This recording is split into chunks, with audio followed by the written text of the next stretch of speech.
गेल्या काही दिवसांपासून राज्याच्या अन्न आणि औषध प्रशासन विभागाकडून मोठ्या कारवाया सुरू आहेत। तुकाराम मुंढे यांनी FDA प्रशासन विभागाच्या आयुक्तपदाची जबाबदारी स्वीकारल्यापासून भेसळयुक्त खाद्यपदार्थांविरोधात मोठी कारवाई करण्यात येते। भेसळयुक्त दूध, मिठाई, रेस्टॉरंट्स, हॉटेलवरील निकृष्ट जेवण, भेसळयुक्त पनीर अशा अनेक कारवाया FDA कडून करण्यात आल्या। आता तुकाराम मुंढे यांच्या FDA विभागानं डॉमिनोज पिझ्झाला मोठा दणका दिला। स्वच्छता आणि अन्न साठवणुकीबाबत नियमांचं उल्लंघन झाल्याचं निदर्शनास आल्यानंतर डॉमिनोज पिझ्झाच्या 4 शाखांचा अन्न व्यवसाय परवाना निलंबित करण्यात आला। डॉमिनोज पिझ्झाच्या 4 शाखांपैकी 3 शाखा मुंबईतल्या आहेत, तर चौथी शाखा सातारा जिल्ह्यातील कराड तालुक्यातली असल्याची माहिती आहे। विलेपार्ल्यातल्या डॉमिनोज बाहेरून आढावा घेतला आमच्या प्रतिनिधीनं, पाहूया।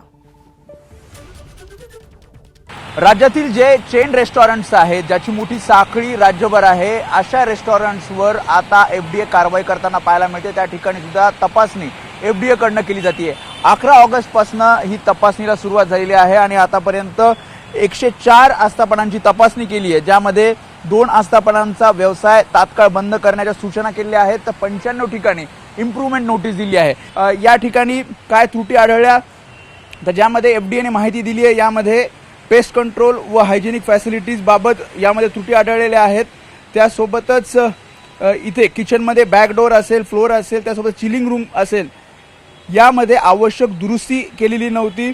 फूड प्रिपरेशन, त्यासोबतच इक्विपमेंट सॅनिटायझेशन व कर्मचाऱ्यांची आवश्यक हँड वॉशिंग आणि हायजीन फॅसिलिटी ही इथे उपलब्ध करून देण्यात आलेली नव्हती आणि त्यामुळे अस्वच्छता, त्यासोबतच जे इतर नियम आहेत त्या नियमांचं काटेकोरपणे पालन केलं जात नव्हतं आणि त्यामुळे हे विलेपार्लेतलं डॉमिनोज पिझ्झाचं दुकान हे सध्या बंद करण्यात आले आणि त्यामुळे जो काही कचरा होता, या सगळ्या कारवाईनंतर हा कचरा सुद्धा बाहेर काढण्यात आलेला आहे आणि डॉमिनोज पिझ्झा घेऊन जाणाऱ्या जी काही वाहनं आहेत, जी बाईक आहेत, त्या सुद्धा आज इथे पार्क केलेल्या पाहायला मिळतात। कोणीही दुकानात नाहीये आणि त्यामुळे अशा ठिकाणी आपण बघतोय की FDA आता कारवाई करते, ज्यामध्ये चेन रेस्टॉरंट्सवर सुद्धा आता कठोर कारवाई केली जाते, तिथे जाऊन तपासणी केली जाते आणि येत्या काळात सुद्धा अशा प्रकारची ही तपासणी, अशा प्रकारच्या धाडी FDA कडून सुरू राहतील असं सांगितलं गेलंय।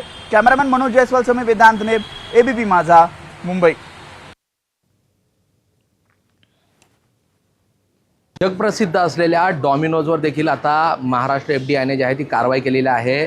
मुंबईमध्ये 3 ठिकाणी डॉमिनोजचे जे आउटलेट्स आहेत त्यावर कारवाई झालेली आहे। त्यातील हे प्रसिद्ध असलेल्या घाटकोपरच्या RCT मॉलमधले असलेलं आउटलेट आहे। डॉमिनोजचं हे आउटलेट आता जर आपण बघितलं तर या ठिकाणी बंद करण्यात आलेलं आहे। FDA ने जे धाड या ठिकाणी मारलेली होती त्यामध्ये वेगवेगळ्या त्रुटी त्यांना आढळून आल्या। त्यामध्ये सॅनिटायझेशनचा विषय होता, त्याचबरोबर कीटकांचा या ठिकाणी प्रादुर्भाव आढळून आला। अन्नपदार्थाच्या साठवणुकीसाठी असलेले जी मापक आहेत ती या ठिकाणी पाळली गेलेली नाहीत आणि त्याचबरोबर अन्नाच्या संपर्कात येणाऱ्या साहित्यांचे जे सर्टिफिकेशन आवश्यक असतं ते देखील या ठिकाणी त्यांना आढळून आलेलं नाही आणि फूड ॲनलिस्टबाबत जी वैयक्तिक स्वच्छता, वेगवेगळ्या तपासण्या आणि लसीकरणाची गरज असते ते देखील या ठिकाणी त्यांना आढळून आलेलं नव्हतं। त्याचबरोबर इतर जी मानकं आहेत आणि त्याचबरोबर ग्राहक तक्रार निवारणासाठी असलेली प्रभावी व्यवस्था या ठिकाणी असणं आवश्यक होतं, मात्र ते देखील त्यांना आढळून आलेलं नाही। डॉमिनोजच्या समोर जर आपण बघितले तर या ठिकाणी वेगवेगळ्या ब्रँड्सचे जे खाद्यपदार्थ विक्रीचे सेंटर्स आहेत ते आहेत। अनेक लोक या ठिकाणी जर आपण बघितलं तर डॉमिनोजच्या बाहेर या ठिकाणी आपल्याला आढळून येतात। डॉमिनोजचा आस्वाद घेण्यासाठी, पिझ्झा असेल किंवा वेगवेगळ्या बर्गर्स असतील त्याचा आस्वाद घेण्यासाठी या ठिकाणी येत असतात। मात्र त्यांच्यावर आता ही मोठी कारवाई झाल्यामुळे कुठेतरी एक मोठा जो आहे तो FDAचा या ठिकाणी आपल्याला ही कारवाई मानावी लागेल आणि पुढे आता या सगळ्या प्रकरणी काय होतं हे पाहणं देखील गरजेचं आहे। प्रशांत बडे, ABP माझा, मुंबई। ABP माझा, उघडा डोळे बघा नीट।